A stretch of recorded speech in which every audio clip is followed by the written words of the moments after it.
ఇగో నమస్తేనులా మన ముంగటైతే ఒక అన్నున్నాడు. ఇక మరి ఆ అన్నని అడుగుదాం. ఈ ప్రభుత్వానికి, గత ప్రభుత్వానికి తేడాలేంటివి అని. నమస్తే అన్న. నమస్తే. అన్న బాగున్నారా అన్న? బాగున్నాను. అన్న మీ పేరేం పేరన్న? సూర్య వినాయక్. సూర్య వినాయక్ అన్న. అన్న ఇప్పుడు ఉన్న కాంగ్రెస్ ప్రభుత్వానికి పోయినసారి మనకు సీఎం ఎవలయ్యారు చెప్పు? కేసీఆర్. ఆ! మరి ఆ కేసీఆర్ పాలనకు, ఇప్పుడున్న రేవంత్ రెడ్డి పాలనకు నువ్వేమైనా గమనించినావా అన్న మరి? ఇద్దరు ఒకటే అనిపిస్తుంది. ఆ ప్రభుత్వం అట్లనే చేసిండ్రు. ఇప్పుడు వీళ్ళు కూడా అట్లనే చేస్తున్నారు. అప్పుడు వాళ్ళు కూడా ఉద్యోగాలు ఇస్తాము, అది చేస్తామని యూత్‌ని మొత్తం రెచ్చగొట్టి పింఛన్ అన్నారు. నిరుద్యోగులకు పింఛన్ అన్నారు. మళ్ళీ వృద్ధులకి ఇస్తామని చెప్పిండ్రు. రైతు బంధు అన్నారు. రైతు రుణమాఫీ అన్నారు. వాళ్ళు అట్లనే చేసి వీళ్ళు కూడా సేమ్ అదే స్ట్రాటజీగా వాడుతున్నారు. 6 పథకాలు అన్నారు. 2500 పింఛన్ అన్నారు. అది లేదు. అది ఇంకా స్టార్టే చేయలే. 3000 అన్నారు. ఆ 3000 లేదు. రైతు బంధు ఇస్తున్నారు. రైతు బంధు కూడా ఇంకా ఇయ్యలే. ఇంకా ఈ చేయూతనిస్తా అన్నాడు. ఆరోగ్య పథకం అది కూడా ఇంప్లిమెంటేషన్ కాలేదు.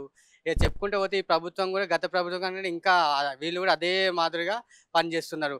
ఇప్పుడు మా దానం నాగేంద్ర ఉన్నాడు, గతంగా ఉన్నటువంటి ఎమ్మెల్యే. ఆయన ఏ పని చేయలేడు గత సంవత్సరాలుగా. ఇక్కడ వచ్చి ఒక డంపింగ్ యార్డ్ ఉంది. గెలిచినాక చెత్త తీసేసి మేము ఒక కమిటీ వాళ్ళు కట్టిస్తా అన్నారు. అది కట్టియలేడు. ఇక ఇప్పుడు ఈ విధంగా గత ప్రభుత్వం చేసింది. ఇప్పుడు ఈ ప్రభుత్వం కూడా సేమ్ అట్లనే ఉంది కానీ ఏం మార్పు అయితే రాలే. ఇప్పుడున్న మాకు ఇప్పుడున్న మన పార్లమెంట్ ఎలక్షన్‌లో తెలంగాణలో బీజేపీ 12 సీట్లు గెలుస్తుందని మాకు తెలంగాణ ప్రజలు దేశవ్యాప్తంగా ఇప్పుడు బీజేపీ నడుస్తుంది. కంపల్సరీ నరేంద్ర మోదీ గారిని ఎన్నుకోవాలని చూస్తున్నారు ప్రజలు. తెలంగాణలో కూడా ఖచ్చితంగా 10-12 సీట్లు భారతీయ జనతా పార్టీ గెలుస్తుందని ప్రజల్లో అవగాహన ఉన్నది. నమస్తే అన్న. నమస్తే నమస్తే. ఏం పేరన్నా? నా పేరు సూర్య. సూర్య అన్న మంచిగున్నావా అన్న? మంచిగున్నా. ఎలక్షన్స్ అయిపోయినాయి, మరి ఓటైతే ఏసినావా? ఏసిన. సరే, ఇప్పుడు ఈ ఎలక్షన్స్ అయిపోయిన సందర్భంగా ఇప్పుడు 3 పార్టీలు అయితే తెలంగాణలో మంచిగా పోటాపోటీగా ఏది ఓట్లు అయితే అయిపోయినాయి కదా. ఏ పార్టీ గెలుస్తుంది అనుకుంటాను మరి? ఇప్పుడు అయితే అంటే ఎంపీ దాంట్లో ఎంపీ ఎంపీలో దాంట్లో అయితే హైదరాబాద్లో ఎంఐఎంఏ గెలుస్తుంది. బీజేపీకి అయితే ఇప్పుడైతే ఇప్పుడు వచ్చే ఓట్లు అయితే బీజేపీకి, కాంగ్రెస్కి, బీఆర్ఎస్కి ఓట్స్ అన్ని కట్ అవుతాయి. దానివల్ల వాళ్ళు గెలవడం అవకాశమే లేదు. బీజేపీకి 1 సైడ్ పడవి, కాంగ్రెస్కి 1 సైడ్ పడది. ఇప్పుడు ఎంఐఎం కంటే 1 సైడ్ మైనారిటీస్ ఎక్కువ చేస్తారు. అందువల్ల కంపల్సరీ 101% ఓటింగ్ బ్యాంక్ అనేది మైనారిటీస్ ఉంటుంది. వాళ్ళకే విజయం 101%. ఇప్పుడు మరి ఇక్కడ అసదుద్దీన్ ఓవైసీ గారు, తర్వాత మాధవీలత గారు ఇద్దరు పోటీ పడ్డారు కదా.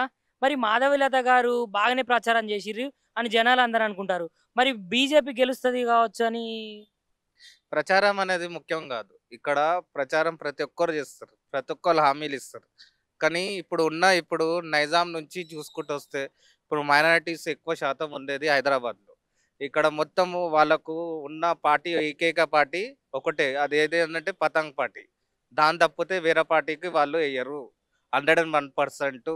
ఇక్కడ ఉన్నది మన దగ్గర వాళ్ళ దగ్గర ఉన్న ఎమ్మెల్యేస్ ప్రకారం చూస్తే వాళ్ళ ఓటింగ్ బ్యాంకు ప్లస్ ఎమ్మెల్యేస్ ఉన్న సపోర్టింగు, వాళ్ళ దగ్గర ప్రతి ఒక్కరు ఓటు వేయడానికి బయటికి వచ్చి ఓటేస్తారు. అది డిఫరెన్స్ మనకు వాళ్ళకు ప్రజెంట్ ఉన్న సిట్యువేషన్ ఇక్కడ హైదరాబాద్లో. అయితే మీరు చెప్పింది వాస్తవం అనుకుందాం.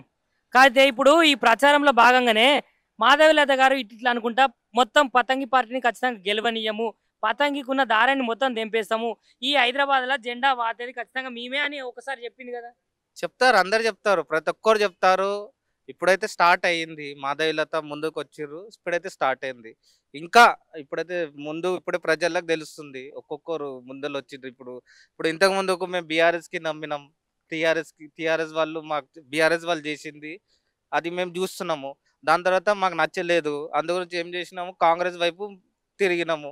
ఇప్పుడు రేవంత్ రెడ్డి వచ్చినప్పుడు మాకు ఇప్పుడు వచ్చిన అవకాశాలు, ఇప్పుడు వచ్చిన ఆడవాళ్ళకు ఉన్న సౌకర్యాలు, అది వాళ్ళ ప్రకారం అయితే మాకైతే ఇప్పుడు జరుగుతున్న పాలన సంవత్సరంలో బాగా అనిపిస్తుంది. మాకు ప్రెజర్ కాకుండా మంచిగా ఉన్న ఇప్పుడు అవకాశాలన్నీ కలుగుతున్నాయి. ఇంకా ముందు చూడాలి ఇంకా ఏం జరుగుతుంది.